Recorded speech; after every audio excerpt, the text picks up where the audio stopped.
ঘড়িতে এখন বিকেল 4টা। জাঙ্কুক বসে আছে মিটিং রুমে। সবাই এসে গেছে, কিন্তু সুবিন গ্রুপ অফ ইন্ডাস্ট্রি এখনো এসে পৌঁছাতে পারেনি। সো আমরা এখন কি মিটিং শুরু করতে পারি? এখনো তো সুবিন গ্রুপ অফ ইন্ডাস্ট্রি থেকে কেউই এসে পৌঁছায়নি। তো আমি কি করব? ওনাদের হয়তো এই ডিলটার কোনো প্রয়োজন নেই, তার জন্য আসবেন না। দেরি করে আসলে ওনাদের সাথে আমি কোনো ডিল ফাইনাল করব না। ওনাদের কাছে কি সময়ের কোনো দাম নেই? মিটিং হলো 4টের সময়, আর এখন 4টা বেজে গিয়ে 10। ঠিক তখনই তে মিটিং রুমের দরজা খুলে ঢুকে পড়ল, সরি আসলে আমার আসতে একটু লেট হয়ে গিয়েছে, রাস্তায় জ্যাম ছিল তো তার জন্য। জাঙ্কুক পিছন ফিরে ছিল, যার জন্য তের মুখটা সে এখনো অব্দি দেখতে পায়নি। কিন্তু তের কণ্ঠ শুনে জাঙ্কুকের বুকের ভিতরটা ব্যথা অনুভব শুরু হলো। জাঙ্কুকের সামনে তাকিয়ে দেখে সত্যি তেজ তার সামনে দাঁড়িয়ে। তে জাঙ্কুককে দেখে ভীষণভাবে শক খায়। ভাবতেও পারেনি তে যে জাঙ্কুকের মুখোমুখি হতে হবে, তাও আবার এইভাবে। জাঙ্কুক নিজের চোখকেও বিশ্বাস করতে পারছে না যে তে তার সামনে দাঁড়িয়ে আছে। জাঙ্কুক তের পা থেকে মাথা পর্যন্ত দেখে। তের তো ভয়ে সারা শরীর ঘামছে এসি থাকা সত্ত্বেও। জাঙ্কুক যে এইভাবে তের দিকে তাকিয়েছিল রাগী চোখে। জাঙ্কুক সুগাকে ইশারা করে সবাইকে মিটিং রুমে থেকে নিয়ে যেতে বলে। এখন সেই কেবিনে তে আর জাঙ্কুক ছাড়া কেউ দাঁড়িয়ে নেই। তে সেই কেবিন থেকে যাওয়ার জন্য অনেক চেষ্টা করছিল, কিন্তু জাঙ্কুকের জন্য বের হতে পারেনি।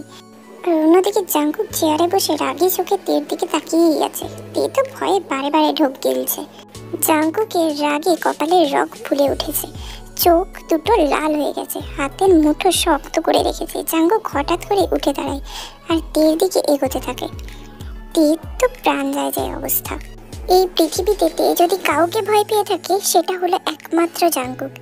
জাঙ্কুক তের দিকে এগোচ্ছে আর তে পিছোতে এক পর্যায়ে তে দেওয়ালের সাথে আটকে যায়। তে গলা কাঁপছে, কথা বলতে পারছে না, গলা থেকে ঘাম বেয়ে পড়ছে এসি থাকা সত্ত্বেও। তের মনের মধ্যে অনেকটা সাহস জুগিয়ে তারপর বলে ওঠে, কি করছেন মিস্টার জাঙ্কুক, আমাকে যেতে দিন। কি বললি তুই? যেটা বলেছি সেটা কি আপনি শুনতে পারবি? আমাকে যেতে দিন। তে চলে যেতে নেবে, ঠিক এমন সময় জাঙ্কুক তের দুটো হাত ধরে দেওয়ালে চেপে ধরে। কি করছেনটা কি আপনি মিস্টার জাঙ্কুক? আমার হাত ছাড়ুন। এত সহজে তোকে আমি ছেড়ে দেব? কি ভেবেছিলি তুই তোকে আমি খুঁজে পাবো না? আমার হাত ছাড়ুন প্লিজ মিস্টার জাঙ্কুক। আর যদি না ছাড়ি তাহলে তুই কি করবি? আগে বল তুই কোথায় গিয়েছিলি? আমাকে না জানিয়ে তুই এই 5টা বছর কোথায় ছিলিস? তুই জানিস এই 5টা বছর আমি কিভাবে কাটিয়েছি? আমি জানি তুমি কিভাবে এই 5টা বছর কাটিয়েছো আয়ু আপুর সাথে। না, আমাকে দুর্বল হলে চলবে না। একবার যখন ভাইয়া জীবন থেকে চলে গিয়েছি, তাহলে কেন আমি আবার ভাইয়া আর আয়ু আপুর জীবনটা নষ্ট করব? কি হলোটা কি? বল কোথায় চলে গিয়েছিলি তুই? আপনাকে আমি তো বলছি বারবার হাতটা ছাড়তে মিস্টার জাঙ্কুক। আর আপনার সাহস কি করে হলো আমার হাত ধরার? মানে তুই কি বলতে চাচ্ছিস? মানেটা কি আপনি বুঝতে পারছেন না? একা একটা ঘরে আপনি একটা মেয়ের হাত ধরেন কোন অধিকারে? আমি তো আপনাকে সেই অধিকার দিইনি। জাঙ্কুক এবার কি করবে সেটাই বুঝতে পারছে না। তের মুখে এমন একটা কথা শুনে জাঙ্কুক তের হাতের বাঁধন আলগা করে দেয়। তেকে ছেড়ে দিয়ে তের থেকে দূরে সরে আসে জাঙ্কুক। সরি, আমি আসলে বুঝতে পারিনি তোর যে এতটা খারাপ লাগবে আমার ছোঁয়াতে। আই এম সরি ভাইয়া, আমি তোমাকে এইভাবে বলতে চাইনি। তোমাকে আর তোমার ছোঁয়াতে আমার কোনোদিনই খারাপ লাগেনি, আর না তো এখন লাগে।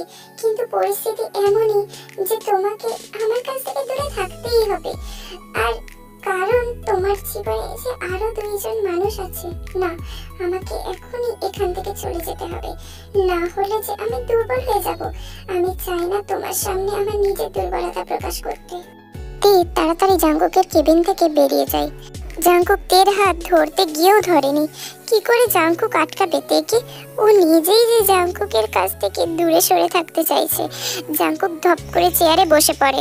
তে যাওয়ার সাথে সাথে সুগা কেবিনের মধ্যে প্রবেশ করে। ভাইয়া, কি হয়েছে? ভাবি এভাবে চলে গেল কেন? এত অভিমান তোর আমার উপরে যে আমার ছোঁয়াতেও এখন তোর খারাপ লাগে। তুই একবার জিজ্ঞেস করতে পারতি যে সেদিন আমি কেন ওরকমটা করেছিলাম। ভাইয়া কিছু তো বলো। সুগা, তের ব্যাপারে সব খবর চাই আমার। তে কি করে একটা কোম্পানির এমডি হয়ে গেছে। তের সব খবর আমার আজকের মধ্যেই চাই সুগা। ঠিক আছে ভাইয়া, আর একটা কথা, এই ডিলটা সুবিন গ্রুপ অফ ইন্ডাস্ট্রির সাথেই ফাইনাল কর। ওকে ভাইয়া। এই বলেই সুগা চলে যায়। কেন তুই আমার সাথে এরকমটা করছিস তে? 5 বছর পর আমাদের দেখা হয়েছে, তোর কি একবার জানতে ইচ্ছে করলো না আমি কেমন আছি তোকে ছাড়া? একবার যখন আমি তোকে আবার ফিরে পেয়েছি তখন আমি আর তোকে চলে যেতে দেব না তে। তুই শুধু আমার, তোর সব ভুল ধারণা আমি ভাঙবই তে, ভাঙবই। অন্যদিকে তে ঘরের দরজা বন্ধ করে শুধুই কেঁদে চলেছে। আমি খুব খারাপ, আমি নিজের ভালোবাসার মানুষটাকে হার্ট করেছি, আমাকে তুমি ক্ষমা করে দিও ভাইয়া প্লিজ। বাইরে থেকে তেকুক অনেকক্ষণ ধরে মামা মাম্মা করে ডেকে যাচ্ছে। তে এবার নিজের চোখের জল মুছে দরজা খুলতেই তেকুক তাকে জড়িয়ে ধরে। মাম্মা, তোমার কি হয়েছে? কিছু হয়নি সোনা। তাহলে তুমি দরজা বন্ধ করে কি করছিলে মাম্মা? তুমি কান্না করছিলে কেন? ওই না সোনা, আমি কান্না করিনি। তাহলে তোমার চোখে পানি কেন মাম্মা? কিছু না সোনা, চোখটা একটু জ্বালা করছিল তো তাই পানি পড়ছে। আচ্ছা, এবার চলো মাম্মা, তুমি দাদু দিদা আর আমি মিলে আজকে একসাথে ভাত খাবো। আজকে তুমি আমাকে খাইয়ে দেবে, ঠিক আছে মাম্মা? আচ্ছা বেশ সোনা, আমি খাইয়ে দেবো, তুমি নিচে যাও, আমি ফ্রেশ হয়ে আসছি। তে এবার চুপচাপ তেকুকে খাওয়াচ্ছে, একটাও কথা বলছে না।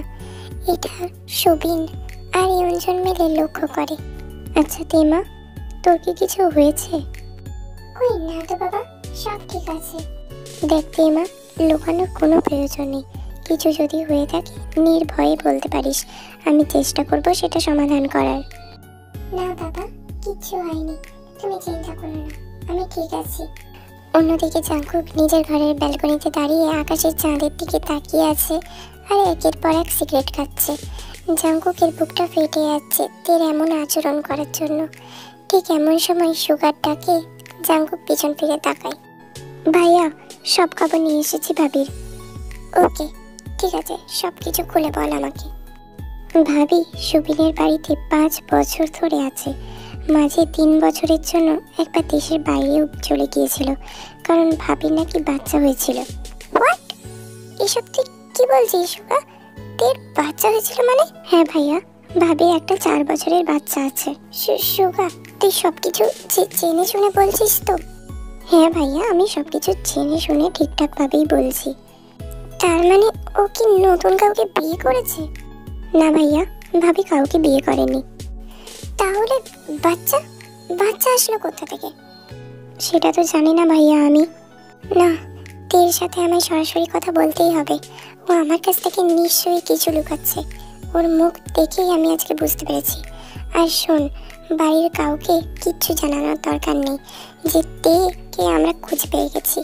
আচ্ছা ভাইয়া, ঠিক আছে, আমি এবার আসি। তের 4 বছরের একটা বাচ্চা আছে, তাহলে কি ও আবার কাউকে বিয়ে করেছে? না না না, এটাতে করতে পারে না, কারণ ও যদি কাউকে বিয়ে করে থাকে তাহলে আমার থেকে খারাপ কেউ হবে না, এটাতে খুব ভালো করে জানে। অন্যদিকে তে আর তেকুক শুয়ে আছে একসাথে। মামা, আমার পাপা কবে আসবে মামা? সবার বাবারা ঘুরতে নিয়ে যায় আমার বন্ধুদের, কিন্তু আমার বাবা তো আমার কাছে কোনোদিন আসেইনি। জানো, যখন আমার বন্ধুরা ওদের পাপার সাথে ঘোরে তখন আমার খুব মন খারাপ হয়। পাপা খুব পচা, আমার কাছে আসে না, খুব পচা পাপা। না শোনা, তোমার বাবা পচা না, আসলে তোমার বাবা তো এখন এখানে নেই, যখন আসবে তখন তোমাকে খুব ভালোবাসবে, দেখে নিও। সত্যি বলছো তুমি মামা? পাপা কবে আসবে? চলে আসবে সোনা, তুমি এখন ঘুমাও। না, তুমি আমাকে আগে বলো পাপা কবে আসবে আর আমাকে কবে ঘুরতে নিয়ে যাবে। তোমার বাবা খুব তাড়াতাড়ি চলে আসবে সোনা, কাজ শেষ হয়ে গেলেই চলে আসবে। তুমি ঘুমো, কালকে আমি তোমাকে নিয়ে ঘুরতে যাব। সত্যি মামা? এবার ছোট্ট করে তেকুকের কপালে চুমু এঁকে দেয়, তারপর ঘুম পাড়িয়ে দেয় তেকুককে। এবার তেকুক ঘুমিয়ে যাওয়ার পর তে চলে যায় ব্যালকনিতে, আকাশের চাঁদের দিকে তাকিয়ে তাকিয়ে বলতে থাকে, কি পোড়া কপাল আমার, ছেলেটা পাপার আদর পেল না, আমিও আমার বাবা মায়ের আদর স্নেহ থেকে বঞ্চিত হলাম, ভালোবাসা পেলাম না তাদের। আর আজকে আমার ছেলেটাও ওর বাবার ভালোবাসাটুকুও পেল না। তে এবার চোখ দুটো বন্ধ করে জাঙ্গুকের সাথে কাটানোর মুহূর্তগুলো ভাবছে। হঠাৎ করেই তের ফোনটা বেজে ওঠে। তে ফোনটা পিক করে বলে, হ্যালো, কি বলছেন? ম্যাম, আমি আপনার বিয়ে ইয়নু বলছি। ও ইয়নু, হ্যাঁ বলুন। ম্যাম, এত রাতে ফোন করার জন্য দুঃখিত, কিন্তু এইমাত্র মেল আসলো যে আমাদের জিওন গ্রুপ অফ ইন্ডাস্ট্রির সাথে ডিলটা ফাইনাল হয়ে গেছে। আর হ্যাঁ, কালকে সকালেই উনি একটা মিটিং রাখতে চাইছেন। কি? আমি এবার কি করে ভাইয়ার মুখোমুখি হব? আমি যদি ভাইয়ার সামনে আবারও যাই, আবার আমি দুর্বল হয়ে যাব, তাহলে যে প্রবলেম হয়ে যাবে। কিন্তু এই ডিলটাও যে আমাকে নিতেই হবে কোম্পানির ভালোর জন্য। হ্যালো হ্যালো ম্যাম, আপনি লাইনে আছেন?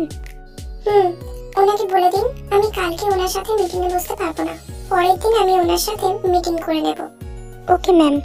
এই বলে ইয়নো ফোনটা কেটে দেয়। ভাইয়া সবকিছু জেনে যায়নি তো যে আমার একটা বাচ্চা আছে? তাহলে তো গন্ডগোল হয়ে যাবে একটা। কি করবো এবার আমি এখন?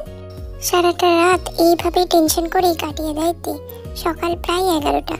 তে টেকুকে নিয়ে মার্কেটে এসেছে খেলনা কিনে দেওয়ার জন্য। মামা, আমি টেডি বিয়ারটা নেব। এটা?